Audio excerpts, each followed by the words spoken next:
Much has been said about the mindless consumerism of many advanced nations, and many have argued that this culture of consumerism programs people to be poor and explains why many people, even in many of the most wealthy nations of the world, save almost nothing. After all, CNBC reported that the average American only saves about $5,000 per year.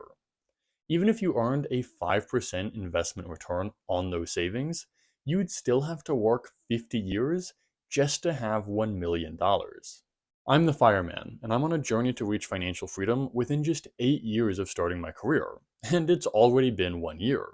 Saving so little would make reaching financial freedom impossible. So, why are so many people so terrible at saving? Well, I do think our culture teaches us a lot of misguided lessons about money, but I think there's a more fundamental reason that people are so bad at saving. You're programmed to be poor by your own evolution. To understand why, you need to understand the theory of the hedonic treadmill. According to positivepsychology.com, the hedonic treadmill is the theory that people repeatedly return to their baseline level of happiness, regardless of what happens to them. What this means is that individual events do not make a long term difference on your happiness. Positive events might bring you joy in the moment, but it's fleeting. And the same goes for negative events. Eventually, you'll recover and return to your baseline. So, what does this have to do with being programmed to be poor? Well, everything. What the hedonic treadmill means is that no matter how you live your life, you'll adapt to your new routines and habits. And that's why, despite being surrounded by luxuries and comforts that were unimaginable to our ancestors, people still aren't that happy. But even though we quickly adapt to changes and return to our baseline level of happiness, us humans aren't very good at identifying what will and will not make us happy. That's why most people are still constantly attempting to bring themselves joy by buying more and more things, even though this strategy is doomed to fail in the long run. Even when I was in college and before I'd started earning a respectable salary, I was surrounded by people that were obsessed with buying things. Room decorations, books, jewelry, it didn't matter. These purchases can bring about a short rush of positive feelings, but it's fleeting. To keep the happy thoughts coming, these people continued to buy more and more stuff.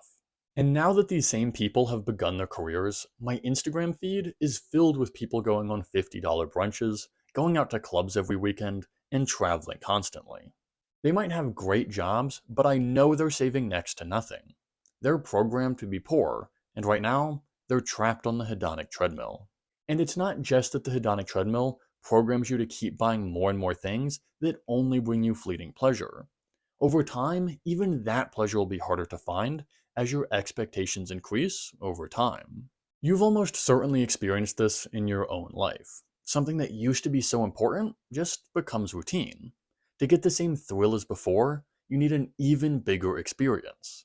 For example, consider traveling.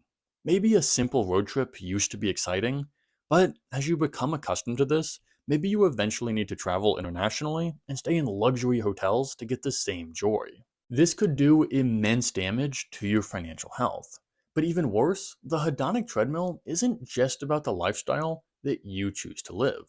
It's also about the people around you. If you traveled the world, you'd see that what it means to be rich and what it means to be poor completely depends on where you are. And if your neighborhood or your social media is filled with people showing off their wealth, you might feel less well off than you really are.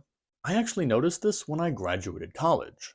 In college, you're mostly surrounded by broke people. But when you graduate and start your career, you're mostly surrounded by people with relatively decent jobs. And all of a sudden, people around me started showing off luxury cars and their nice apartments. The influences around you can have a huge impact on what you think is normal and how you spend your money. If you're not careful, this social pressure can program you to be poor. Some think of the hedonic treadmill as a curse. The hedonic treadmill was good as humans evolved because constantly striving for more is good for survival. But this same drive has programmed us to be poor. This may be true, but I choose to look at the positive side of things. The hedonic treadmill is actually a big part of my plan for reaching financial freedom, something I'm trying to do before I turn 30 years old. And that's because The hedonic treadmill can go both ways. Remember, the hedonic treadmill applies to all types of events. Sure, spending more won't make you any happier in the long run, but neither will spending less.